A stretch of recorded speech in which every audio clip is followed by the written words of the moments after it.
So ದಯಮಾಡಿ ವಿಡಿಯೋನ like, ನಿಮ್ಮ ಗೆಳೆಯರಿಗೆ ಶೇರ್ ಹಾಗೂ ಸಬ್ಸ್ಕ್ರೈಬ್ ಮಾಡೋದನ್ನು ಮಾತ್ರ ಮರೆಯದಿರಿ. ವಿಡಿಯೋದ ಡಿಸ್ಕ್ರಿಪ್ಷನ್ ಬಾಕ್ಸ್ನಲ್ಲಿ PUC first and second year exam question paper with answers ಅಂತಲೇ ಒಂದು ಪ್ಲೇಲಿಸ್ಟ್ ಲಿಂಕ್ ಇದೆ. ಅಲ್ಲಿ ಹೋಗಿ ನೀವು ಕನ್ನಡದ ಬಗ್ಗೆ ನಾನು ಭಾಳಷ್ಟು ವಿಡಿಯೋಗಳನ್ನು ಈ ಮುಂಚೆ ಹಾಕಿದ್ದೀನಿ. ಅವುಗಳನ್ನು ಚೆನ್ನಾಗಿ ನೋಡಿಕೊಂಡು ಪ್ರಿಪೇರ್ ಆಗಿದ್ದರೆ ಖಂಡಿತವಾಗಿ ನೀವು ಪಾಸ್ ಆಗ್ತೀರಿ. ಸೊ ವಿಡಿಯೋದಲ್ಲಿ ಚೆನ್ನಾಗಿ ನೋಡ್ಕೊಡ್ರಿ. ಇಷ್ಟು ಬಿಟ್ಟು ಬೇರೆ ಪ್ರಶ್ನೆಗಳು ಬರೋದೇನೇ ಇಲ್ಲ. ಸೊ ಫಸ್ಟ್ ಪದ್ಯಭಾಗದಲ್ಲಿ ಬರ್ತಕ್ಕಂಥ ಬಹು ಆಯ್ಕೆ ಪ್ರಶ್ನೆಗಳನ್ನು ನೋಡೋದಾದರೆ, ರಾವಣನ ಎದುರು ಪ್ರತ್ಯಕ್ಷವಾದ ವಿದ್ಯಾದೇವತೆ ಯಾರು? ಸೊ ಉತ್ತರ ಬಹುರೂಪಿಣಿ ವಿದ್ಯೆ. ಯಾರನ್ನು ಕೊಲ್ಲುವುದಿಲ್ಲವೆಂದು ವಿದ್ಯಾದೇವತೆ ಹೇಳಿತು? ಉತ್ತರ ರಾಮಲಕ್ಷ್ಮಣರನ್ನು. ಮಯತನುಜ ಎಂದರೆ ಯಾರು ಅಂತ ಕೇಳಿದ್ದಾರೆ. ಸೊ ಉತ್ತರ ಬಂದ್ಬಿಟ್ಟು ಮಂಡೋದರಿ. ಸೀತೆಯನ್ನು ರಾವಣ ಎಲ್ಲಿರಿಸಿದ್ದ? ಪ್ರಮದವನದಲ್ಲಿ ಅಂತಕ್ಕಂಥದ್ದು ಉತ್ತರ. ಇನ್ನು ರಾವಣನ ಆಗಮನವನ್ನು ಸೀತೆಗೆ ತೋರಿದವರು ಯಾರು? ಸೊ ಉತ್ತರ ಖಚರಕಾಂತೆಯರು ಅನ್ನೋದು ಇದೆ. 6ನೇ ಪ್ರಶ್ನೆ, ಸೀತೆ ಯಾವುದನ್ನು ಹುಲ್ಲಿಗೆ ಸಮಾನವೆಂದು ಭಾವಿಸಿದಳು? ರಾವಣನ ರೂಪವನ್ನು ಅನ್ನೋದು ಉತ್ತರ. 7ನೇ ಪ್ರಶ್ನೆ, ಸೀತೆ ರಾವಣನ ಏನೆಂದು ಬೇಡಿಕೊಂಡಳು ಅಂತ ಇದೆ. ಉತ್ತರ ಬಂದ್ಬಿಟ್ಟು ರಾಮನ ಅಯಸ್ಸು ಪ್ರಾಣ ಇರುವವರೆಗೂ ನೀನಿಲ್ಲಿ ಬಾರದಿರು ಅಂತಕ್ಕಂಥದ್ದು ಉತ್ತರ. ಇನ್ನು ರಾವಣನಿಗೆ ಯಾರ ಬಗ್ಗೆ ವೈರಾಗ್ಯ ಮೂಡಿತು ಅಂತಕ್ಕಂಥ ಪ್ರಶ್ನೆ ಇತ್ತು. ಸೊ ಉತ್ತರ ಬಂದ್ಬಿಟ್ಟು ಆಪ್ಷನ್ ಸೀತೆ ಅನ್ನೋದು ಸರಿಯಾದ ಉತ್ತರ ಆಗ್ತದೆ. ವಿಭೀಷಣ ಯಾರು? ವಿಭೀಷಣ ಅಂದರೆ ರಾವಣನ ತಮ್ಮ. ಸೌಮಿತ್ರಿ ಅಂದರೆ ಯಾರು? ಲಕ್ಷ್ಮಣ ಅನ್ನೋದು ಸರಿಯಾದ ಉತ್ತರ. ಈ ಪಾಠದಲ್ಲಿ ಅಂದರೆ ಈ ಪದ್ಯಪಾಠದಲ್ಲಿ ಬರ್ತಕ್ಕಂಥ ಒಂದು ಹೊಂದಿಸಿ ಬರೆಯಿರಿ ಪ್ರಶ್ನೆಗಳಲ್ಲಿ ನೋಡ್ಕೊಡ್ರಿ. ನಾಗಚಂದ್ರ ರಾಮಚಂದ್ರ ಚರಿತ್ರೆ ಪುರಾಣವನ್ನು ಬರೆದಿದ್ದು. ರಾವಣ ಬಹುರೂಪಿಣಿ ವಿದ್ಯೆ ಆಗ್ತದೆ. ಮಯತನುಜ ಎಂದರೆ ಮಂಡೋದರಿ. ಸೌಮಿತ್ರಿ ಲಕ್ಷ್ಮಣ. ಕದಡಿದ ಸಲಿಲಂ ತಿಳಿವಂದದೆ ಸಂಗ್ರಹ. ಅಭಿನವ ಪಂಪ ನಾಗಚಂದ್ರ. ಮುಂದೆ ಕದಡಿದ ಸಲಿಲಂ ತಿಳಿವಂದದೆ ಬರೆದವರು ನಾಗಚಂದ್ರ ಅನ್ನೋದು ನೆನಪಿರಲಿ. ಇನ್ನು ವಚನಗಳಲ್ಲಿ ನೋಡೋದಾದರೆ ಬಸವಣ್ಣನವರ ವಚನಗಳು. ತನು ಯಾವಾಗ ಕರಗಬೇಕು? ಮನ ಬೆರೆತಾಗ ಅನ್ನೋದು ಸರಿಯಾದ ಉತ್ತರ. ಯಾರ ಕೈಯಲ್ಲಿ ದರ್ಪಣವಿದ್ದು ಫಲವಿಲ್ಲ ಕೇಳಿದ್ದಾರೆ? ಅಂಧಕನ ಕೈಯಲ್ಲಿ. ಇನ್ನು ಶಿವಪಥವನ್ನು ಅರಿಯದಿದ್ದರೆ ಏನಾಗ್ತದೆ ಅಂತ ಕೇಳಿದರು? ಕೈಯಲ್ಲಿ ಲಿಂಗವಿದ್ದು ಫಲವಿಲ್ಲ. ಇನ್ನು ಬಸವಣ್ಣನವರ ವಚನಗಳ ಅಂಕಿತ ಕೇಳಿದ್ದಾರೆ. ಸೊ ಕೂಡಲ ಸಂಗಮ ದೇವ ನಿಮಗೆಲ್ಲರೂ ಕೂಡ ಗೊತ್ತಿರಲಿ. ಇನ್ನು ಇಲ್ಲಿ ಬರ್ತಕ್ಕಂಥ ಹೊಂದಿಸಿ ಬರೆಯಿರಿ ಪ್ರಶ್ನೆಗಳಲ್ಲಿ ಬಸವಣ್ಣ ಭಕ್ತಿ ಭಂಡಾರಿ, ಕೂಡಲ ಸಂಗಮ ದೇವ ಬಸವಣ್ಣ. ವಚನಗಳು ಶಿವಶರಣರ ಸಮಗ್ರ ವಚನ ಸಂಪುಟ. ಮರ್ಕಟ ಅಂದರೆ ಮಂಗ ಅಥವಾ ಮಾಣಿಕ್ಯ. ಹಂದೆ ಅಂದರೆ ಚಂದ್ರಾಯುಧ. ಅಂಧಕ ಅಂದರೆ ದರ್ಪಣ. ಉರಿಲಿಂಗ ಪೆದ್ದಿಯ ವಚನಗಳಿಗೆ ಹೋಗೋಣ. ಉರಿಲಿಂಗ ಪೆದ್ದಿಯ ವಚನಗಳ ಅಂಕಿತ ಯಾವುದು ಅಂತ ಕೇಳಿದ್ದಾರೆ. ಉರಿಲಿಂಗ ಪೆದ್ದಿ ಪ್ರಿಯ ವಿಶ್ವೇಶ್ವರ. ಯಾವುದರಿಂದ ಪರಿಮಳವನ್ನು ಅರಿಯಬಹುದು ಅಂತ ಕೇಳಿದ್ದಾರೆ? ಪುಷ್ಪದಿಂದ. ಯಾರು ಅನ್ಯಲಿಂಗವನ್ನು ನೆನೆಯುವುದಿಲ್ಲ ಅಂತ ಕೇಳಿದರು? ಮಂಗಳಲಿಂಗ ಅಂಗದ ಮೇಲೆ ಇರುವವನು ಅನ್ನೋದು ಉತ್ತರ. ಗುರು ಹೇಗೆ ವರ್ತಿಸಬಾರದು? ಲಘುವಾಗಿ ಅನ್ನೋದು ಸರಿಯಾದ ಉತ್ತರ. ಇನ್ನು ಹೊಂದಿಸಿ ಬರೆಯಿರಿ ಯಾವೆಲ್ಲ ಪ್ರಶ್ನೆಗಳು ಬರ್ಬೋದಂದರೆ, ಉರಿಲಿಂಗ ಪೆದ್ದಿ ಪ್ರಿಯ ವಿಶ್ವೇಶ್ವರ ಇದು ಅವರ ವಚನಗಳ ಅಂಕಿತ ಇದೆ. ವಚನಗಳು ಬರೆದಿದ್ದು ಇದನ್ನು ಆಯ್ಕೆ ಮಾಡಿಕೊಂಡಿದ್ದು ಶಿವಶರಣರ ಸಮಗ್ರ ವಚನ ಸಂಪುಟ ಕೃತಿಯಿಂದ. ಪುಷ್ಪ ಪರಿಮಳ ಅಂತಕ್ಕಂಥದ್ದು ಉತ್ತರ ಬರ್ತದೆ. ಇನ್ನು ಮುಂದಿನ ಪ್ರಶ್ನೆ ಇತ್ತು ಸ್ನೇಹಿತರೆ, ಸೂರ್ಯ ಹಗಲು ಅನ್ನೋದು ಹೊಂದಿಸಿ ಬರೀಬೇಕಿತ್ತು. ದೀಪ ಬೆಳಕು. ಇನ್ನೂ ಹುಟ್ಟದೇ ಇರಲಿ ನಾರ್ಯರೆನ್ನುವಲು ಅಂತಕ್ಕಂಥದ್ದು ಪದ್ಯಪಾಠದಲ್ಲಿ ನೋಡೋದಾದರೆ ಧರ್ಮರಾಯನಿಗೆ ಎಂಥ ಗರ ಹೊಡೆದಿದೆ ಕೇಳಿದ್ದಾರೆ? ಧರ್ಮಕ್ಷಮೆಯ ಗರ ಅನ್ನೋದು ಉತ್ತರ. ಅನ್ನನಾಜ್ಞೆಯಲ್ಲಿ ಭ್ರಮಿತನಾದವನು ಯಾರು? ಅರ್ಜುನ. ಪಾಂಚಾಲನೆಂದರೆ ಯಾರು ಅಂತ ಕೇಳಿದ್ದಾರೆ? ಸೊ ಉತ್ತರ ಬಂದ್ಬಿಟ್ಟು ದ್ರೌಪದಿ. ರಾಜಸಭೆಯೊಳಗೆ ದ್ರೌಪದಿಯನ್ನು ಒದೆದವರು ಯಾರು? ಉತ್ತರ ಕೀಚಕ. ಯಾರನ್ನ ಯಮಲೋಕಕ್ಕೆ ಕಳಿಸಲು ದ್ರೌಪದಿ ಭೀಮನಿಗೆ ಹೇಳ್ತಾಳೆ ಅಂತ ಕೇಳಿದರು? ಕೀಚಕನಿಗೆ. ಗಂಡರೋ ನೀವು ಭಂಡರೋ ಎಂದು ಕೇಳಿದವರಾರು? ದ್ರೌಪದಿ. ಇನ್ನೂ ಹುಟ್ಟದೇ ಇರಲಿ ನಾರ್ಯರೆನ್ನವಲು ಎಂದವರಾರು? ದ್ರೌಪದಿ. ಅರಣ್ಯವಾಸದಲ್ಲಿದ್ದಾಗ ದ್ರೌಪದಿಯನ್ನು ಎಳೆದೊಯ್ದವರು ಯಾರು ಅಂತ ಕೇಳಿದರು? ಸೈಂಧವ. ಇಂಪಾರ್ಟೆಂಟ್, ನಾಳೆ ಪ್ರಶ್ನೆ ಬಂದರೂ ಬರ್ಬೋದು. ಮನದೊಳಗೆ ಹಗೆಗಳನ್ನು ಹಿಂಡಿದವರಾರು? ಭೀಮ. ಯಾರ ಬಸುರನ್ನು ಬಗೆಯುವುದಾಗಿ ಭೀಮ ಹೇಳ್ತಾನೆ? ಕೀಚಕ. ಇದು ಕೂಡ ಇಂಪಾರ್ಟೆಂಟ್ ಇತ್ತು. ಇನ್ನು ಈ ಒಂದು ಪದ್ಯದಲ್ಲಿ ಬರ್ತಕ್ಕಂಥ ಹೊಂದಿಸಿ ಬರೆಯಿರಿ ಪ್ರಶ್ನೆಗಳಲ್ಲಿ ಇನ್ನೂ ಹುಟ್ಟದೇ ಇರಲಿ ನಾರ್ಯರೆನ್ನವಲು ಅಂತಕ್ಕಂಥ ಬರೆದವರು ಕುಮಾರವ್ಯಾಸ. ಕುಮಾರವ್ಯಾಸನ ಕೃತಿ ಕರ್ನಾಟ ಭಾರತ ಕಥಾಮಂಜರಿ. ಪಾಂಚಾಲನಂದನೆ ದ್ರೌಪದಿ. ಯಮಸುತ ಧರ್ಮರಾಯ. ಇನ್ನು ಪಗೆಯಂ ಬಾಲಕನೆಂಬರೆ ಅಂತಕ್ಕಂಥ ಪದ್ಯಪಾಠದಲ್ಲಿ ನೋಡೋದಾದರೆ ಹಲವು ಹಳ್ಳಗಳು ಸೇರಿ ಏನಾಗುತ್ತವೆ? ಸಮುದ್ರ. ನಿಷ್ಪ್ರಯೋಜಕನಾದ ಮಗ ಯಾರು ಅಂತ ಕೇಳಿದ್ರು? ಮುಪ್ಪಿನಲ್ಲಾಗದವನೇ ನಿಷ್ಪ್ರಯೋಜಕನಾದ ಮಗ. ಹಗೆಯನ್ನು ಏನೆಂದು ಉಪೇಕ್ಷಿಸಬಾರದೆಂದು ಸೋಮನಾಥನು ಹೇಳಿದ್ದಾನೆ? ಬಾಲಕ. ಇನ್ನು ವೀರನಾದವನು ಏನನ್ನ ಬಲ್ಲವನಾಗಿರಬೇಕೆಂದು ಸೋಮನಾಥ ಹೇಳಿದ್ದಾನೆ? ಹಿರಿಯ ಬಲ್ಲವನು ಅನ್ನೋದು ಉತ್ತರ. ಇನ್ನು ಯಾರನ್ನ ಯೋಗಿ ಎನ್ನಬಹುದು ಅಂತ ಕೇಳಿದ್ರು? ಅಲ್ಲಿ ಫಸ್ಟ್ ಇದೆ ಅರಿಷಡ್ವರ್ಗ ಗೆಲ್ಲಬಹುದು ಅನ್ನಕ್ಕಂಥದ್ದಿದೆ. ಸೊ ಅದುವೇ ಉತ್ತರ ಆಗ್ತದೆ. ಸೊ ನೋಡೋಣ, ಉತ್ತರನೂ ಕೂಡ ಅದೇ ಇದೆ, ಅರಿಷಡ್ವರ್ಗ ಗೆಲ್ಲಬಲ್ಲವನು. ಇನ್ನು ಈ ಪದ್ಯಪಾಠದಲ್ಲಿ ಇರ್ತಕ್ಕಂಥ ಹೊಂದಿಸಿ ಬರೆಯಿರಿ ಪ್ರಶ್ನೆಗಳಲ್ಲಿ ಪಗೆಯಂ ಬಾಲಕನೆಂಬರೆ ಅಂತಕ್ಕಂಥ ಬರೆದವರೇ ಪುಲಿಗೆರೆ ಸೋಮನಾಥ. ಪುಲಿಗೆರೆ ಸೋಮನಾಥನ ವಚನಗಳ ಅಂಕಿತ ಸೋಮೇಶ್ವರ ಶತಕ. ಹರ ಹರ ಶ್ರೀ ಚನ್ನ ಸೋಮೇಶ್ವರ ಬರೆದವರು ಪುಲಿಗೆರೆ ಸೋಮನಾಥ. ಹಿರಿಯ ಬಲ್ಲವ ವೀರ, ಅರಿಷಡ್ವರ್ಗ ಗೆಲ್ಲಬಲ್ಲವ ಯೋಗಿ, ಚಮತ್ಕಾರ ಬಲ್ಲವ ಮಂತ್ರಿ, ಕೋಪ ಗೆಲ್ಲಬಲ್ಲವ ರಾಜ. 4ರಲ್ಲಿ ಒಂದು ಪ್ರಶ್ನೆ ಅಂತೂ ಕೂಡ ಇಂಪಾರ್ಟೆಂಟ್ ಇದೆ, ವೆರಿ ವೆರಿ ಇಂಪಾರ್ಟೆಂಟ್. ಜಾಲಿಯ ಮರದಂತೆ ಪದ್ಯಕ್ಕೆ ಹೋಗೋಣ. ಜಾಲಿಯ ಮರದಂತಿರುವವರು ಯಾರು ಅಂತ ಕೇಳಿದರೆ ದುರ್ಜನರು. ಯಾರಿಗೆ ನೆರಳು ಸಿಗೋದಿಲ್ಲ, ಬಿಸಿಲಲ್ಲಿ ಬಳಲಿ ಬಂದವರಿಗೆ. ಜಾಲಿಯ ರಸಸ್ವಾದ ಹೇಗಿರ್ತದೆ? ವಿಷದಂತೆ. ದುರ್ಗಂಧ ಬಿಡದಿರುವುದು ಯಾವುದು? ಊರಹಂದಿ. ಯಾರ ಮಾತಿಗೆ ಕೊನೆಯಿಲ್ಲವೆಂದು ಪುರಂದರದಾಸ ಹೇಳಿದ್ದಾರೆ? ಭಿನ್ನಾನದ ಮಾತಿಗೆ ಅನ್ನೋದು ರೈಟ್ ಆನ್ಸರ್. ಇನ್ನು ಜಾಲಿಯ ಮುಳ್ಳು ಹೇಗೆ ಆವರಿಸಿರುತ್ತದೆ? ಎಸ್, ಮೂಲಾಗ್ರ ಪರ್ಯಂತ ಅನ್ನೋದು ಉತ್ತರ ಇದೆ. ತತ್ವಜ್ಞಾನವನ್ನು ಕೇಳದವರಾರು? ಘೋರಪಾಪಿ. ಇನ್ನು ಹೊಂದಿಸಿ ಬರೆಯರಲ್ಲಿ ಕೇಳಿದರೆ ಜಾಲಿಯ ಮರದಂತೆ ಬರೆದರು ಪುರಂದರದಾಸ. ಪುರಂದರ ವಿಠಲ ಇದು ಪುರಂದರದಾಸರ ವಚನಗಳ ಅಂಕಿತ. ಶ್ರೀನಿವಾಸ ನಾಯಕ ಇದು ಪುರಂದರದಾಸರ ಮೂಲನಾಮ. ಪುರಂದರದಾಸರು ಕೀರ್ತನೆ ಸಾಹಿತ್ಯದಲ್ಲಿ ಪ್ರಸಿದ್ಧಿ. ಪುರಂದರ ಸಾಹಿತ್ಯ ದರ್ಶನ, ಇಲ್ಲಿಂದನೇ ಜಾಲಿಯ ಮರದಂತೆ ಪದ್ಯಪಾಠವನ್ನು ಆಯ್ಕೆ ಮಾಡಿಕೊಂಡಿದ್ದೀವಿ. ಇನ್ನು ಜಾಲಿಯ ಮರದಂತೆ ಯಾರಿರ್ತಾರಪ್ಪ ಅಂದರೆ ದುರ್ಜನರಿರ್ತಾರೆ. ಘೋರ ಪಾಪಿಗಳು ಯಾರಪ್ಪ ಅಂತಂದರೆ ತತ್ವಜ್ಞಾನವನ್ನು ಕೇಳದವರು ಅನ್ನೋದು ಸರಿಯಾದ ಉತ್ತರ ಬರ್ತದೆ. ಸೊ ಇಷ್ಟು ನೀವೇನು ಮಾಡಬೇಕಾಗಿತ್ತಪ್ಪ ಅಂತಂದರೆ ವೆರಿ ಮೋಸ್ಟ್ ಆಗಿ ನೆನಪಿನಲ್ಲಿ ಇಟ್ಕೊಳ್ಬೇಕಿತ್ತು. ಓಕೆನಾ? ಇನ್ನು ಮುಂದಿನ ಹೋಗೋಣ. ಹಬ್ಬಲಿ ಅವರ ರಸಬಳ್ಳಿ ಅಂತಕ್ಕಂಥ ಪದ್ಯಪಾಠ. ಉತ್ತಮ ಗೆಳೆತನ ಹೇಗೆ ಇರಬೇಕು ಅಂತ ಕೇಳಿದರೆ ಪುತ್ಥಳಿ ಬಂಗಾರದಂತೆ. ಮಂದಿ ಮಕ್ಕಳೊಂದಿಗೆ ಹೀಗಿರಬೇಕು, ಚಂದಾಗೊಂದಿರಬೇಕು ಅನ್ನೋದು ಉತ್ತರ. ಎಂತಹ ನೆರೆಹೊರೆಯವರು ಇರಬೇಕು? ಬುದ್ಧಿವಂತರು. ಬ್ಯಾಸಗಿ ದಿವಸಕ್ಕೆ ಯಾವ ಮರ ತಂಪು? ಬೇವಿನ ಮರ. ಕೇಳಿದರೆ ಕೇಳ್ಬೋದು ಈ ಪ್ರಶ್ನೆ. ತಾಯಿಯನ್ನು ಯಾವುದಕ್ಕೆ ಹೋಲಿಸಲಾಗಿದೆ? ಜ್ಯೋತಿಗೆ ಹೋಲಿಸಲಾಗಿದೆ ಅನ್ನೋದು ಉತ್ತರ. ಇದು ಕೂಡ ಮೋಸ್ಟ್ ಇಂಪಾರ್ಟೆಂಟ್ ಆಗಿ ಇತ್ತು. ಮುಂದಿನ ಪ್ರಶ್ನೆ, ಹೆಣ್ಣು ಮಕ್ಕಳ ದುಃಖವನ್ನು ಬಲ್ಲವರು ಯಾರು? ತಾಯಿ. ಗರತಿಯ ಹಾಲುಂಡತವರಿಗೆ ಏನೆಂದು ಹರಸುತ್ತಾಳೆ ಅಂತ ಕೇಳಿದರೆ ಹೊಳೆ ದಂಡಿಯಲ್ಲಿರುವ ಗರಿಕೆಯ ಕುಡಿಯಂತೆ ಹಬ್ಬಲಿ ಅವರ ರಸಬಳ್ಳಿ ಅನ್ನೋದು ಉತ್ತರ. ಹೊಂದಿಸಿ ಬರೆಯಿರಿ. ಹಬ್ಬಲಿ ಅವರ ರಸಬಳ್ಳಿ ಇದು ಜನಪದ. ಜನಪದ ಇದು ಗರತಿಯ ಹಾಡು. ಉತ್ತಮರ ಗೆಳೆತನ ಪುತ್ಥಳಿ ಬಂಗಾರ. ಮತ್ತ ಹೀನರ ಗೆಳೆತನ ಹಿತ್ತಾಳೆಗಿಂತ ಹೀನ. ಬ್ಯಾಸಗಿ ದಿವಸಕ್ಕೆ ಬೇವಿನ ಮರ ತಂಪು. ತಾಯಿ ಜ್ಯೋತಿ. ಬೆಳಗು ಜಾವ ಪದ್ಯಕ್ಕೆ ಹೋಗೋಣ. ಜೇನ್ನೊನದ ಹೆದೆಗೆ ಹೂಬಾನ ಹೂಡಿದವರ್ಯಾರು? ಮಾರ. ಬೇಟೆಗಾರ ಯಾರು? ಬೆಳಕು. ಹುಸಿನಿದ್ದೆ ಸಾಕು ಎಂದು ಕವಿ ಯಾರಿಗೆ ಹೇಳ್ತಾರೆ? ಮಕ್ಕಳಿಗೆ. ಯಾವುದಕ್ಕೆ ಸೆಳವಿದೆ ಎಂದು ಕವಿ ಹೇಳ್ತಾರೆ? ಜೀವನದ ನದಿಗೆ. ಕವಿಯ ಪ್ರಕಾರ ಯಾವುದು ಮತ್ತೆ ಚಿಗುರುತ್ತದೆ? ಮರ ಅನ್ನೋದು ಉತ್ತರ. ಮುಂದಿನ ಪ್ರಶ್ನೆ, ಯಾವುದು ಚಿಂತನದಿ ಮುಳುಗಿರಲಿ ಎಂದು ಕವಿ ಆಶಿಸ್ತಾರೆ? ಮುಪ್ಪು ಅನ್ನೋದು ಸರಿಯಾದ ಉತ್ತರ. ಮುಂದಿನ ಪ್ರಶ್ನೆ, ಹೊಂದಿಸಿ ಬರೆಯಿರಿ. ಬೆಳಗು ಜಾವ ಬರೆದ ಕವಿ ದ ರಾ ಬೇಂದ್ರೆ. ದ ರಾ ಬೇಂದ್ರೆ ಅವರ ಕೃತಿ ನಾಲ್ಕು ತಂತಿ. ಅಂಬಿಕಾತನಯ ದತ್ತ ಇದರ ಕಾವ್ಯನಾಮ. ಇವರ ಹೆಸರು ದ ರಾ ಬೇಂದ್ರೆ. ಬೆಳಗು ಜಾವದ ಕೃತಿ ಮುಕ್ತಕಂಠ. ಸಾನೆಟ್ ಅರ್ಥ ಸುನೀತಾ. ಬೆಳಕು ಬೇಟೆಗಾರ. ಹೂಬಾನ ಮನ್ಮಥ. ಮುಪ್ಪು ಚಿಂತನ. ಸೆಳವು ಜೀವನದ ನದಿ. ಮರ ಚಿಗುರು. ಬಾನು ಹೊಗರು. ಮುಂಬೈ ಜಾತಕ ಪದ್ಯ. ಮಗು ಹುಟ್ಟಿದ್ದು ಎಲ್ಲಿ? ಆಸ್ಪತ್ರೆಯಲ್ಲಿ. ಮುಂಬೈಯಲ್ಲಿ ಬೆಳಗಿನಿಂದ ಸಂಜೆ ತನಕ ಕಾಣುವುದೇನು? ಲಕ್ಷಚಕ್ರದ ಉರುಳು. ಹೊರಲೋಕವನ್ನು ಪರಿಚಯಿಸಿ ಎಚ್ಚರಿಕೆ ಕೊಟ್ಟವಳ್ಯಾರು? ತಾಯಿ. ಕುಳಿತು ಕೆಮ್ಮುವ ಪ್ರಾಣಿ ಯಾರು? ತಂದೆ. ತಾನಾಗಿ ಕಲಿತದ್ದು ಏನನ್ನು? ಬಸ್ ಸ್ಟಾಪಿನಲ್ಲಿ ಬಣ್ಣಗಳ ಕಡೆ ಕಣ್ಣಾಡಿಸೋದು ಅನ್ನೋದು ಉತ್ತರ ಇದೆಯಲ್ಲ, ಅದು ಸರಿಯಾಗಿರ್ತಕ್ಕಂಥ ಉತ್ತರ. ಮುಂದಿನ ಪ್ರಶ್ನೆಗೆ ಹೋಗೋಣ. ಪ್ರಶ್ನೆ, ಲಕ್ಷದಾರಿಗಳ ಚದುರಂಗದಾಟ ಯಾವುದು? ಜೀವನ. ಕನಸು ಬಂಡಿಯ ಕೆಳಗೆ ನಿದ್ರಿಸುವುದು ಹೇಗೆ? ಹಾಸುಗಂಬಿಯ ಹಾಗೆ ಅನ್ನೋದು ಉತ್ತರ. ವಂದಿಸಿ ಬರೆದಿದ್ದಾರೆ GS ಶಿವರುದ್ರಪ್ಪ, ರಾಷ್ಟ್ರಕವಿ. ಮುಂಬೈ ಜಾತಕ ಬರೆದವರು GS ಶಿವರುದ್ರಪ್ಪ. ತೆರೆದ ದಾರಿ ಮುಂಬೈ ಜಾತಕ. ಹೊರಲೋಕ ಪರಿಚಯಿಸಿ ಎಚ್ಚರಿಕೆ ಕೊಟ್ಟವಳೆ ತಾಯಿ. ತಂದೆ ಕುಳಿತು ಕೆಮ್ಮೋ ಪ್ರಾಣಿ. ಚದುರಂಗದಾಟ ಮುಂಬೈ ಜೀವನ. ಕನಸು ಬಂಡಿ ಹಾಸುಗಂಬಿ. ಸಿಲುಬೆ ಏರಿದ್ದಾನೆ ಪದ್ಯಪಾಠ. ಕ್ರಿಸ್ಮಸ್ ಪ್ಲಾಸ್ಟಿಕ್ ನಕಲಿನ ಕುಬ್ಜತೆಗೆ ಯಾವ ರೂಪ ಕರುಣಿಸಿದೆ? ಗಿಡದ ರೂಪ. ಕ್ರಿಸ್ಮಸ್ ಸಂದರ್ಭದಲ್ಲಿ ಹತ್ತಿ ಯಾವ ಕೆಲಸ ಮಾಡಿದೆ? ಮಂಜಿನ ಕೆಲಸ. ಶಿಲುಬೆ ಏರಿದವರು ಯಾರು? ಜೀಸಸ್. ಜೀಸಸ್ನ ಮುಖಮುದ್ರೆ ಏನನ್ನು ನುಡಿಯುವಂತಿದೆ? ನಲ್ವಾತನೆ. ಜೀಸಸ್ನ ಶಿಲುಬೆಗೇರಿದವರು ಯಾರ ವಕಾಲತ್ತು ನಡೆಸಿದವರಾಗಿದ್ದಾರೆ? ಬರಬ್ಬನ ಅನ್ನೋದು ಸರಿಯಾದ ಉತ್ತರ. ಇನ್ನು ಏನು ಬಂದೇ ಬರುತ್ತದೆ ಎಂಬ ನಂಬಿಕೆಯಲ್ಲಿ ಜೀಸಸ್ ಶಿಲುಬೆ ಏರಿದ್ದಾನೆ. ದೈವಿ ರಾಜ್ಯ ಅನ್ನೋದು ಇಂಪಾರ್ಟೆಂಟ್ ಇದೆ. ಕವಿಯ ಪ್ರಕಾರ ತಿಂಗಳಿಗೊಂದು ಸಲವು ದೀಪ ಹಚ್ಚದ ಸ್ಥಳ ಯಾವುದು? ದಲಿತ ವಾಸದ ಸೋಗೆ ಬಿಲಗಳು. ಯಾರ ಕಂಬನಿಯನ್ನೊರೆಸಿ ಜೀಸಸ್ ದಿನನಿತ್ಯ ಶಿಲುಬೆ ಏರಿದ್ದಾರೆ? ಶೋಷಿತರ ಕಂಬನಿಯನ್ನೊರೆಸಿ ಅನ್ನೋದು ಉತ್ತರ. ಹೊಂದಿಸಿ ಬರೆದಿದ್ದಾರೆ KS ನಿಸಾರ್ ಅಹಮದ್ ಅವರೇ ಬರೆದಿದ್ದು ಹಾಡು ಶಿಲುಬೆ ಏರಿದ್ದಾನೆ. ವ್ಯಕ್ತಿಪರ ಕವನಗಳು KS ಶಿವರುದ್ರಪ್ಪ, KS ನಿಸಾರ್ ಅಹಮದ್ ಅವರ ಕೃತಿ. ಕೊಲೆಗಡುಕ, ಬರಬ್ಬ, ಹತ್ತಿ, ಮಂಜಿನ ರೂಪ, ಜೀಸಸ್, ದೈವಿ ರಾಜ್ಯ. ಇನ್ನು ಒಂದು ಹೂ ಹೆಚ್ಚಿಗೆ ಇಡುತ್ತೀನಿ.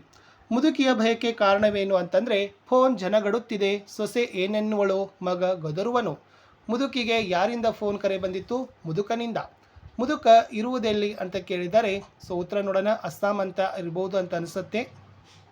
ಸರಿಯಾದ ಉತ್ತರ ಅಸ್ಸಾಂ. ಮೊಮ್ಮಗಳು ಏನು ಮಾಡುತ್ತಿದ್ದಳು ಅಂತ ಕೇಳಿದ್ದಾರೆ. ಕಂಪ್ಯೂಟರಿನ ಮುಂದೆ ಮೂಜಗವನ್ನೇ ಆವಾಹಿಸಿ ಕುಳಿತಿದ್ದಳು ಅನ್ನೋದು ಉತ್ತರ.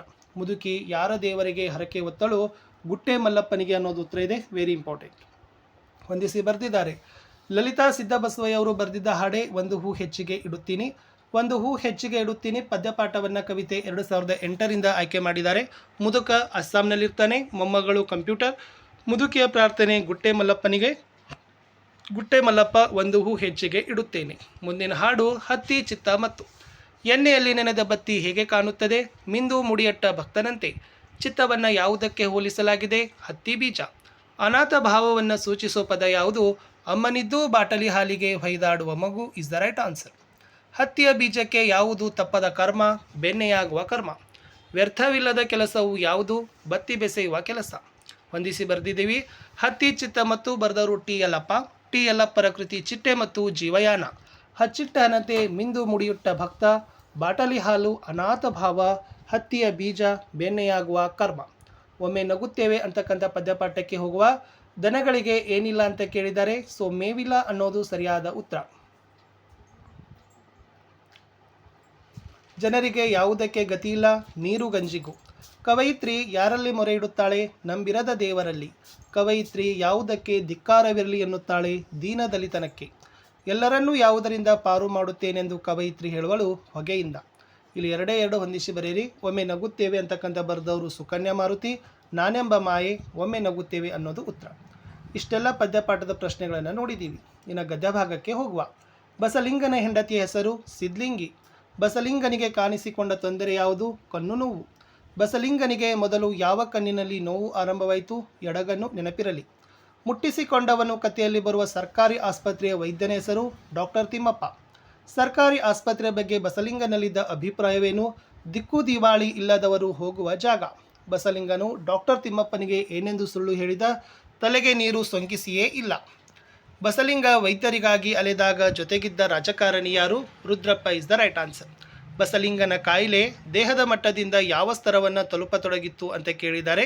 So the right answer is ಮಾನಸಿಕ ಮಟ್ಟ ಅಂತ ಬರ್ತದೆ. ಮಾನಸಿಕ is the right answer. Doctor Timmappa ಬಸಲಿಂಗನಿಗೆ ಯಾವ ವೈದ್ಯರನ್ನ ಕಾಣಬೇಕೆಂದು ಸೂಚಿಸಿದ? ಚಂದ್ರಪ್ಪ. ಕೊನೆಗೆ ಬಸಲಿಂಗ ಯಾವುದರಿಂದ ಮುಕ್ತನಾಗಿದ್ದ? ಸುಳ್ಳುಗಳಿಂದ ಅನ್ನೋದು ಉತ್ತರ. ಇನ್ನು ಇಲ್ಲಿ ಬರ್ತಕ್ಕಂಥ ಬಿಟ್ಟ ಸ್ಥಳ ತುಂಬಿರಿ ಪ್ರಶ್ನೆಗಳು. ಬಸಲಿಂಗನ ಹೆಂಡತಿ ಹೆಸರು ಸಿದ್ಲಿಂಗಿ. ಬಸಲಿಂಗನಿಗೆ ಕಾಣಿಸಿಕೊಂಡ ತೊಂದರೆ ಕಣ್ಣು ನೋವು. ಬಸಲಿಂಗನಿಗೆ ಮೊದಲು ಡ್ಯಾಶ್ ಕಣ್ಣಿನಲ್ಲಿ ನೋವು ಆರಂಭವಾಯಿತು? ಎಡಗಣ್ಣಿನಲ್ಲಿ. ಮುಟ್ಟಿಸಿಕೊಂಡವನು ಕಥೆಯಲ್ಲಿ ಬರೋ ಸರ್ಕಾರಿ ಆಸ್ಪತ್ರೆ ವೈದ್ಯನ ಹೆಸರು? ಡಾಕ್ಟರ್ ತಿಮ್ಮಪ್ಪ. ಸರ್ಕಾರಿ ಆಸ್ಪತ್ರೆ ಬಗ್ಗೆ ಬಸಲಿಂಗನಲ್ಲಿದ್ದ ಅಭಿಪ್ರಾಯ? ದಿಕ್ಕು ದಿವಾಳಿ ಇಲ್ಲದವರು ಹೋಗೋ ಜಾಗ.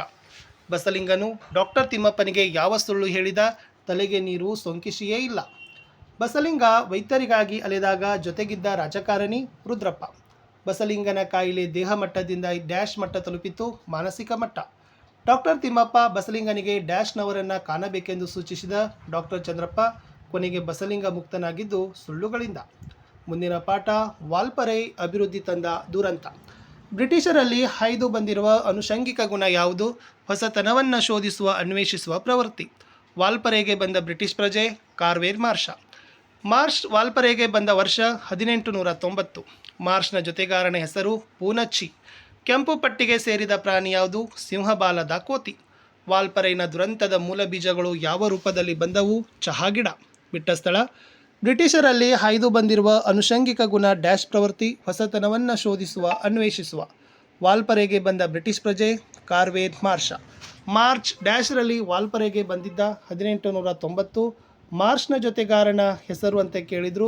ಪೂನಚ್ಚಿ is the right answer. So ಯಾರೆಲ್ಲ ಪೂನಚ್ಚಿ ಅಂತ ಬರೆದಿದ್ದೀರಿ ಅದು ಉತ್ತರ ಏನಾಗ್ತದಪ್ಪ ಅಂದರೆ ಕರೆಕ್ಟ್ ಬರ್ತದೆ. ಇನ್ನು ಕೆಂಪು ಪಟ್ಟಿಗೆ ಸೇರಿದ ಪ್ರಾಣಿ? ಸಿಂಹಬಾಲದ ಕೋತಿ ಇಸ್ ದ ರೈಟ್ ಆನ್ಸರ್. ಮುಂದಿನ ಪ್ರಶ್ನೆ ಇತ್ತು, ವಾಲ್ಪರೈನ ದುರಂತದ ಮೂಲ ಬೀಜಗಳು ಯಾವುವು ಅಂತ ಕೇಳಿದರು? ಚಹಾ ಗಿಡದ ರೂಪದಲ್ಲಿ ಬಂದವು ಇಸ್ ದ ಉತ್ತರ. ಕೈ ಆಯ್ಕೆ ಇದೆ ನಮ್ಮ ಕೈಯಲ್ಲಿ. ಲೇಖಕಿಗೆ ಯಾವಾಗ ರೇಗಿ ಹೋಗುತ್ತಿತ್ತು? ಎಲ್ಲ ಹಣೆ ಬರಹ. ಲೇಖಕಿಯ ಪತಿ ಯಾವ ತೊಂದರೆಯಿಂದ ಬಳಲಿದರು? Kidney stone. ಕಿಡ್ನಿ ಸ್ಟೋನ್ ಬಗ್ಗೆ ತಿಳಿಯಲು ಲೇಖಕಿ ಯಾರನ್ನು ಭೇಟಿ ಮಾಡಿದಳು? ಕಮಲಮ್ಮ ಮುದ್ದೇಗೌಡರು. ಲೇಖಕಿಯ ಪತಿಯನ್ನು ಸೋನೋಗ್ರಫಿ ರೂಮಿಗೆ ಕರೆದೊಯ್ದದ್ದೇಕೆ? ಕಲ್ಲಿರುವ ಸ್ಥಳ ಚಲಿಸಿದ್ದರೆ ತಿಳಿಯಲು. ಅದೃಷ್ಟದ ಪ್ರಶ್ನೆ ಬಂದಾಗ ಲೇಖಕಿಗೆ ಯಾರು ನೆನಪಾಗ್ತದೆ? ಸೀತಾ. ದುರಾಸೆ ಹುಡುಗನನ್ನು ನಿರಾಕರಿಸಿದವರು ಯಾರು? ನಿಶಾ ಶರ್ಮಾ. ಬಿಟ್ಟ ಸ್ಥಳ. ಬಸಲಿಂಗನ ಹೆಂಡತಿ ಹೆಸರು ಸಿದ್ಲಿಂಗಿ. ಬಸಲಿಂಗನಿಗೆ ಕಾಣಿಸಿಕೊಂಡ ತೊಂದರೆ ಎಡಗಣ್ಣಿಗೆ ನೋವು. ಸೊ ಇವು ಎಲ್ಲತ್ತು ಬಹಳಷ್ಟು ರಿಪೀಟೆಡ್ ಆಗಿರ್ತಕ್ಕಂಥ ಪ್ರಶ್ನೆಗಳಿದ್ದಾವೆ. ಸೊ ಆಲ್ರೆಡಿ ನಾನು ಹೇಳಿದ್ದೀನಿ. ಸೊ ಅದನ್ನೆಲ್ಲ ತಾವುಗಳು ಸ್ವಲ್ಪ ನೋಡ್ಕೊಂಡು ಹೋಗಿ, ಓಕೆನಾ. ಇನ್ನು ಕನ್ನಡವನ್ನು ಕಟ್ಟೋ ಕೆಲಸಕ್ಕೆ ಹೋಗೋಣ. AR ಕೃಷ್ಣಶಾಸ್ತ್ರಿಗಳು ಎಲ್ಲಿ ನಡೆದ ಸಾಹಿತ್ಯ ಸಮ್ಮೇಳನದ ಅಧ್ಯಕ್ಷರಾಗಿದ್ದರು? ಹೈದರಾಬಾದ. ನಮ್ಮ ದೇಶದಲ್ಲಿ ಖಿಲವಾಗಿ ಹೋದ ಧರ್ಮ ಯಾವುದು? ಬೌದ್ಧ ಧರ್ಮ. ಪ್ರಾಂತೀಯ ಭಾಷೆಗಳ ಸ್ಥಾನವನ್ನು ಆಕ್ರಮಿಸುತ್ತಿರುವ ಭಾಷೆಗಳು ಹಿಂದಿ ಮತ್ತು ಇಂಗ್ಲೀಷ್ ಅನ್ನೋದು ಉತ್ತರ ಇದೆ. ಸೊ ನೆಕ್ಸ್ಟ್, ಯಾವ ಮರ್ಯಾದೆಯನ್ನು ನಾವು ಮೀರಬಾರದು ಅಂತ ಕೇಳಿದರೆ, ಯಾವ ಭಾಷೆಗೆ ಯಾವ ಸ್ಥಾನವಿರಬೇಕು ಆ ಮರ್ಯಾದೆಯನ್ನು ಮೀರಬಾರ್ದು. ಸ್ಥಳೀಯ ಭಾಷೆ ಕಲಿಯದ ಅನ್ಯ ಭಾಷಿಕರು ಏನಾಗ್ತಾರೆ? ದ್ವೀಪ ಜೀವಿಗಳಾಗ್ತಾರೆ. ಯಾವುದು ನಮ್ಮ ಮೈಗೆ ಹತ್ತುವುದು? ನಮ್ಮ ಭಾಷೆಯಲ್ಲಿ ಓದಿದ್ದೆ. ಕನ್ನಡದ ಮೂಲಕ ಕಲಿತು ಶ್ರೇಷ್ಠ ವಿಜ್ಞಾನಿಯಾದವ ಡಾಕ್ಟರ್ CNR ರಾವ್.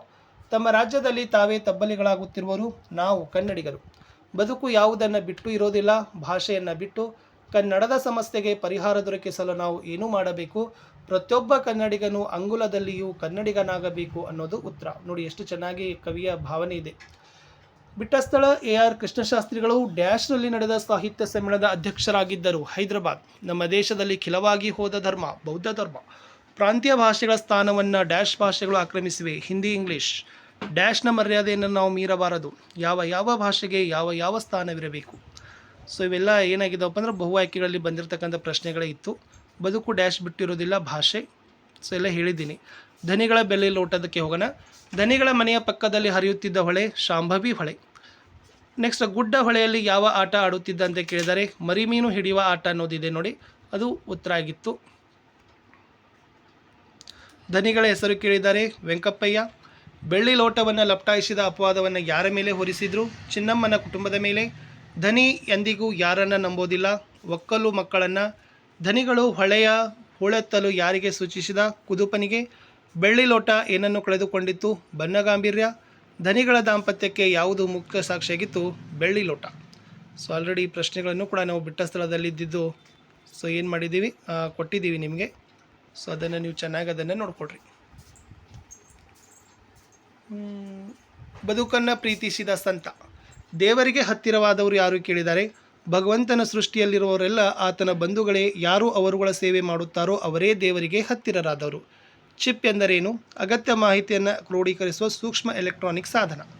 ಕಲಾಂ ರವರ ಆತ್ಮಚರಿತ್ರೆ ಹೆಸರು ವಿಂಗ್ಸ್ ಆಫ್ ಫೈರ್. ಕಲಾಂ ಅವರ ಕ್ರಿಯಾಶೀಲತೆಗೆ ಸಾಕ್ಷಿ ಯಾವುದು? ಹೈದರಾಬಾದಿನ ಬರಡು ಭೂಮಿಯನ್ನು ಕ್ಷಿಪಣಿ ಸಂಶೋಧನಾ ಕೇಂದ್ರ ಇಮಾರತ್ ಎಂಬ ಹೆಸರಿನಲ್ಲಿ ಸ್ಥಾಪನೆ ಮಾಡಿದ್ದು. ವಿಜ್ಞಾನದ ಅಡಿಪಾಯ ಪ್ರಶ್ನೆ ಕೇಳೋದು ನೆನಪಿರಲಿ. ಭೂಮಿಯ ಮೇಲಿನ ಮೊದಲ ವಿಜ್ಞಾನಿ ಮಗು. ಕಲಾಂ ಅವರ ರಾಷ್ಟ್ರಪತಿ ಸ್ಥಾನಕ್ಕೆ ಆಯ್ಕೆಯಾದ ನಂತರ ಅವರು ಎಲ್ಲಿದ್ದರು ಅಂತ ಕೇಳಿದ್ದಾರೆ. ಅವರು ಚೆನ್ನೈನಲ್ಲಿದ್ದರು. ಕಲಾಂ ಅವರನ್ನು ಶಾಲೆಗೆ ಕಳಿಸುವಂತೆ ಪ್ರೇರೇಪಿಸಿದವರು ಶಿವಸುಬ್ರಹ್ಮಣ್ಯ ಅಯ್ಯರ್. ಕಲಾಂ ಅವರು ಯಾವ ವಿಶ್ವವಿದ್ಯಾಲಯದಲ್ಲಿ ಸಂದರ್ಶನ ಪ್ರೊಫೆಸರ್ ಆಗಿದ್ದರು? ಅನಾಮಲೈ ವಿಶ್ವವಿದ್ಯಾಲಯ ಇಸ್ ದ ರೈಟ್ ಆನ್ಸರ್. ಭಗವಂತನ ಸೃಷ್ಟಿಯಲ್ಲಿರುವಲ್ಲ ಆತನ ಬಂಧುಗಳೇ. ಓಕೆನಾ. ಸೊ ಇವೆಲ್ಲ ಇಂಪಾರ್ಟೆಂಟ್ ಇತ್ತು. S, okay. ಇನ್ನು ನೆಕ್ಸ್ಟ್ ಹೋಗೋಣ. ತಿರುಳುಗನ್ನಡದ ಬೆಳ್ನುಡಿ ಅಂತಕ್ಕಂಥದ್ದು ಇದೆ. ಮುದ್ದನ್ನ ಅರಮನೆಯಿಂದ ಬರುತ್ತಿರುವುದನ್ನು ನಿಂತು ನೋಡಿದವರು ಯಾರು? ಮನೋರಮೆ. ಯಾವ ಕತೆ ಹೇಳಬೇಕೆಂದು ಮನೋರಮೆ ಕೇಳ್ತಾಳೆ? ರಾಮಾಶ್ವಮೇಧ. ಶೇಷನು ರಾಮಾಯಣದ ಕಥೆಯನ್ನು ಯಾರಿಗೆ ಹೇಳಿದ? ವಾತ್ಸಾಯನನಿಗೆ. ಎಂಥ ಗದ್ಯದಲ್ಲಿ ಕತೆ ಹೇಳೆಂದು ಮನೋರಮೆ ಕೇಳ್ತಾಳೆ? ಹೃದಯವೆನಿಸುವ ಗದ್ಯದಲ್ಲಿ. ಹೃದಯವೆನಿಸುವ ಗದ್ಯದಲ್ಲಿ ಇಸ್ ದ ರೈಟ್ ಆನ್ಸರ್. ಮನೋರಮೆ ಬಹುಮಾನವಾಗಿ ಏನನ್ನು ಕೊಡುವೆನಂತಾಳೆ? ತನ್ನನ್ನು ತಾನೇ. ವಸುದೆಗೆ ಒಡೆ ನೆನೆಸಿದವನು ಯಾರು? ಶ್ರೀರಾಮಚಂದ್ರ. ಕನ್ನಡವು ಕಸ್ತೂರಿಯಲ್ಲವೇ ಎಂದವರಾರು? ಮನೋರಮೆ. ಓಕೆನಾ. ಸೊ ಮುದ್ದನ್ನ ಅರಮನೆಯಿಂದ ಬರುತ್ತಿರೋದನ್ನು ನಿಂತು ನೋಡಿದವರು ಮನೋರಮೆ. ರಾಮಾಶ್ವಮೇಧ ಕತೆ ಹೇಳಬೇಕಂದ ಮನೋರಮೆ ಹೇಳ್ತಾಳೆ. ಶೇಷ ರಾಮಾಯಣದ ಕಥೆಯನ್ನು ವಾತ್ಸಾಯನ ಹೇಳ್ತಾನೆ. ನೆಕ್ಸ್ಟ್, ಹೃದಯವೆನಿಸುವ ಗದ್ಯದಲ್ಲಿ ಕತೆ ಹೇಳೆಂದು ಮನೋರಮೆ ಹೇಳ್ತಾಳೆ. ಮನೋರಮೆ ಬಹುಮಾನವಾಗಿ ತನ್ನನ್ನು ತಾನೇ ಕೊಡುವೆನಂತಾಳೆ. ಸೊ ಎಲ್ಲ ಇಂಪಾರ್ಟೆಂಟ್ ಇತ್ತು. ಇನ್ನು ಹಳ್ಳಿಯ ಚಹಾ ಹೋಟೆಲ್ಗಳಿದೆ. ಕಲಿಯುಗದ ಅಮೃತ ಚಹಾ. 3 ಕಾಲಿನ ಕುರ್ಚಿಯಲ್ಲಿದೆ ಹಳ್ಳಿಯ ಚಹಾ ಹೋಟೆಲ್. ಎತ್ತುಗಳು ಗಕ್ಕೆಂದು ಎಲ್ಲಿ ನಿಲ್ತವೆ? ಚಹಾ ಹೋಟೆಲ್ಗಳ ಮುಂದೆ. ಬಾಯಿ ಚಪಲ ಯಾರಿಗೆ ಜಾಸ್ತಿ ಇರ್ತದೆ? ವೃದ್ಧರಿಗೆ. ಲೇಖಕರ ದೃಷ್ಟಿಯಲ್ಲಿ ಹಳ್ಳಿಯ ಚಹಾದ ಅಂಗಡಿ ಹೇಗೆ? ವಾರ್ತಾ ಇಲಾಖೆ. ಯಾರ ಬಗ್ಗೆ ಮುಖರ್ಜಿಯ ದೂರನ್ನು ಹಳ್ಳಿಗರು ಕೊಡ್ತಾರೆ? ಹೆಡ್ ಮಾಸ್ಟರ್ ಬಗ್ಗೆ. ಕಲ್ಲಪ್ಪನವರ ಗೂಢ ಪ್ರಶ್ನೆ ಯಾವುದು? ಶಿವಶರಣಪ್ಪನಿಗೆ ಅಷ್ಟು ಸುಂದರ ಹೆಂಡತಿ ಯಾಕಿರಬೇಕು? ಲೋಕಲ್ ಸುದ್ದಿಗಳಿಗೆ ಎಲ್ಲಿ ಪ್ರಾಶಸ್ತ್ಯವಿದೆ? ಹಳ್ಳಿ ಹೋಟೆಲ್ಗಳಲ್ಲಿ. ಲೇಖಕರು ಹೇಳುವ ಹಳ್ಳಿಯ ಹೋಟೆಲ್ನ ಹೆಸರು ಚಂದ್ರಭವನ. ನೆನಪಿರಲಿ, ಇಂಪಾರ್ಟೆಂಟ್. ಯಾವುದಕ್ಕೆ ಭೇಟಿ ಕೊಡಬೇಕೆಂದು ಲೇಖಕರು ಕೇಳ್ತಾರೆ? ಹಳ್ಳಿಯ ಚಹಾ ಚಹಾ ಫಳಾರದ ಅಂಗಡಿಗೆ ಅನ್ನೋದು ಉತ್ತರ ಇದೆ. ಇನ್ನು ದೀರ್ಘಗದ್ಯದಲ್ಲಿ ಹೋಗೋಣ. ದೀರ್ಘಗದ್ಯದಲ್ಲಿರ್ತಕ್ಕಂಥ ಎಲ್ಲ ಇಂಪಾರ್ಟೆಂಟ್ ಆಗಿರ್ತಕ್ಕಂಥ ಪ್ರಶ್ನೆಗಳು ಇವು ಆಲ್ರೆಡಿ ಬಿಟ್ಟ ಸ್ಥಳವನ್ನು ನಾವು ಬಹುವಿಕಲ್ಪದಲ್ಲಿ ಕೊಟ್ಟಿದ್ದಾರೆ. ನಿರೂಪಕರಿಗೆ ಯಾವ ಕೆಲಸ ಖಾಯಂ ಆಗಿತ್ತು? ಗೇರ್ ಬಾಕ್ಸ್ ಬಿಚ್ಚಿ ರಿಪೇರಿ ಮಾಡೋ ಕೆಲಸ. ದುರ್ಗಪ್ಪ ಏನನ್ನ ಕೇಳಿ ಪಡೆಯಲು ಬಂದಿದ್ದ? ಕೊಡಲಿ. ದುರ್ಗಪ್ಪನ ಪ್ರಕಾರ ತರ್ಲೆ ಡಿಪಾರ್ಟ್ಮೆಂಟ್ ಯಾವುದು? Forest department is the right answer. Telephone department, sorry, ತರ್ಲೆ ಡಿಪಾರ್ಟ್ಮೆಂಟ್ ಅಂದ್ರೆ ಟೆಲಿಫೋನ್ ಡಿಪಾರ್ಟ್ಮೆಂಟ್. ಕೃಷ್ಣೇಗೌಡರ ಆನೆ ಮೊದಲು ಯಾವ ಮಠದಲ್ಲಿತ್ತು? ಗೂಳೂರು ಮಠ. ಕೃಷ್ಣೇಗೌಡರ ಆನೆ ಹೆಸರು ಗೌರಿ. ಆನೆಗೆ ಜಗದ್ಗುರುಗಳನ್ನು ಹೊರುವ ಕೆಲಸ ತಪ್ಪಿ ಹೋದುದೇಕೆ? ಜನರು ಅಡ್ಡ ಪಲ್ಲಕ್ಕಿಯಲ್ಲಿ ತಮ್ಮ ಹೆಗಲ ಮೇಲೆ ಹೊರಲು ಆರಂಭಿಸಿದ್ದರಿಂದ. ಆನೆ ಮಾವುತನ ಹೆಸರು ವೇಲಾಯುಧ. ರೆಹಮಾನ್ ಐ ವಿಟ್ನೆಸ್ ಎಂದು ಯಾರನ್ನು ತೋರಿಸಿದ? ಜುಬೇದಾನಿಗೆ. ನಿರೂಪಕರ ಇಕಾಲಜಿಸ್ಟ್ನ ಗೆಳೆಯ ಪ್ರಕಾಶ. ಆನೆ ಇಲ್ಲದ್ದರಿಂದ ವೇಲಾಯುಧ ಎಲ್ಲಿ ಕೆಲಸ ಸೇರಿದ? ಶಿವೇಗೌಡರ ಸಾಮಿಲಿನಲ್ಲಿ. ಶಿವೇಗೌಡರು ರಾತ್ರೋರಾತ್ರಿ ಆನೆ ಕರೆದುಕೊಂಡು ಹೋದುದ್ದೇಕೆ ಅಂತ ಕೇಳಿದ್ದಾರೆ. ಸೊ ದ ರೈಟ್ ಆನ್ಸರ್ ಏನಪ್ಪ ಅಂದ್ರೆ ಕಳ್ಳನಾಟ ಇಳಿಸಲು. ಪೋಸ್ಟ್ಮನ್ ಜಬ್ಬಾರನಿಗೆ ಒದಗಿದ ತೊಂದರೆ ಏನು? ನಾಯಿ ಕಚ್ಚಿದ್ದು. ಜಬ್ಬಾರ್ ವೆಟರ್ನರಿ ಆಸ್ಪತ್ರೆಗೆ ಬರಲು ಕಾರಣವೇನು? ನಾಯಿ ಕಚ್ಚಿದ್ದರಿಂದ ಇಂಜೆಕ್ಷನ್ ಹುಡುಕಿಕೊಂಡು. ಮುನ್ಸಿಪಾಲ್ಟಿ ಪ್ರೆಸಿಡೆಂಟರ ಹೆಸರು ಖಾನಸಾಹೇಬ. ನಿರೂಪಕರ ಪ್ರಕಾರ ಮುನ್ಸಿಪಾಲ್ಟಿ ಪ್ರೆಸಿಡೆಂಟರ ಕರ್ತವ್ಯ ಊರನ್ನು ಸ್ವಚ್ಛವಾಗಿಡೋದು. ಟೆಲಿಫೋನ್ ಕಂಬದ ಮೇಲೆ ಮೃತನಾದ ಲೈನ್ಮನ್ ಯಾರು ಅಂತ ಕೇಳಿದರು? Tippanna is the right answer. ಇನ್ನು ಟೆಲಿಫೋನ್ ಸಿಬ್ಬಂದಿ ಯಾರ ವಿರುದ್ಧ ಮುಷ್ಕರ ಮಾಡ್ತಾರೆ? ವಿದ್ಯುತ್ ಇಲಾಖೆಯವರ ವಿರುದ್ಧ. ಯಾವ ವಿಷಯ ಪ್ರಸ್ತಾಪಿಸಲು ಲೇಖಕರು ಮೀಟಿಂಗ್ಗೆ ಹೋಗಿದ್ದರು? ಕಂತ್ರಿ ನಾಯಿಗಳ ವಿಷಯ. ರೇಂಜರ್ ಆನೆಗೆ ಶೂಟ್ ಮಾಡುವಂತೆ ಯಾರಿಗೆ ಸೂಚಿಸಿದ್ದರು ಅಂತ ಕೇಳಿದ್ದಾರೆ? ನಾಗರಾಜನಿಗೆ. ಆನೆ ಶಾಸ್ತ್ರದವನು ಏನೆಂದು ಭವಿಷ್ಯ ನುಡಿದಿದ್ದ? ಆನೆಯಿಂದ 5 ಜನರಿಗೆ ಸಾವು. ನಾಗರಾಜ್ ಕೋಬಿ ಹಿಡಿದು ಎಲ್ಲಿ ಕುಳಿತಿದ್ದ? ಶಿಕಾರಿ ಗಂಡಿಯಲ್ಲಿ. ಪೊಲೀಸರು ಏನೆಂದು ಮಹಜರು ಬರೆದುಕೊಂಡರು? ಕೋವಿ ಸಿಕ್ಕಿದೆ, ಹೆಣ ಸಿಗಲಿಲ್ಲ ಅಂತ ಬರೀತಾರೆ. ತಿಂಗಳಿಗೊಮ್ಮೆ ಡ್ಯಾಶ್ ಮಾಡೋ ಕೆಲಸ ಖಾಯಮಾಗಿತ್ತು. ಹಳೆ ಫೋರ್ಡ್ ಜೀಪಿನ ಗೇರ್ ಬಾಕ್ಸ್ ಬಿಚ್ಚಿ ರಿಪೇರಿ ಮಾಡೋ ಕೆಲಸ. ದುರ್ಗಪ್ಪ ಕೊಡಲಿ ಕೇಳಿ ಪಡೆಯಲು ಬಂದಿದ್ದ. ದುರ್ಗಪ್ಪನ ಪ್ರಕಾರ ತರ್ಲೆ ಡಿಪಾರ್ಟ್ಮೆಂಟ್ ಟೆಲಿಫೋನ್. ಕೃಷ್ಣೇಗೌಡರ ಆನೆ ಮೊದಲು ಗೂಳೂರು ಮಠದಲ್ಲಿತ್ತು. ಓಕೆ, ಸೊ ಇವೆಲ್ಲ ಏನಾಗಿದ್ದಾವಪ್ಪ ಅಂದರೆ ಇಂಪಾರ್ಟೆಂಟ್ ಆಗಿತ್ತು. ನಾವು ಬಹು ಆಯ್ಕೆ ಪ್ರಶ್ನೆಗಳಲ್ಲಿ ಕೂಡ ಇದನ್ನು ಆನ್ಸರ್ಸ್ಗಳನ್ನು ನಾನು ಹೇಳಿದ್ದೀನಿ. ಓಕೆನಾ, ಇಷ್ಟು ನೋಡಿಕೊಂಡ್ರೆ ಸಾಕು. ಖಂಡಿತವಾಗಿ